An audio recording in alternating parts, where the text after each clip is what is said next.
Welcome back. In this quick tutorial, I'll show you two easy ways to redeem a Microsoft gift card. Let's get started. The first method is redeeming through the Xbox or Microsoft app. Open the Microsoft Store app on your computer. From the home page, click on your profile icon in the top right corner. From the menu, choose Redeem Code or Gift Card. A small window will appear asking you to enter your code.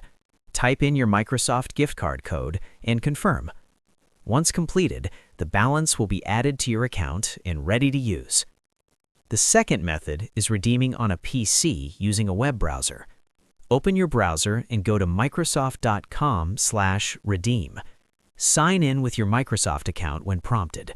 After signing in, enter your gift card code and click Next or Redeem. The balance will then be added to your Microsoft account and can be used for purchases in the Microsoft Store. That's it. Those are two simple ways to redeem a Microsoft gift card.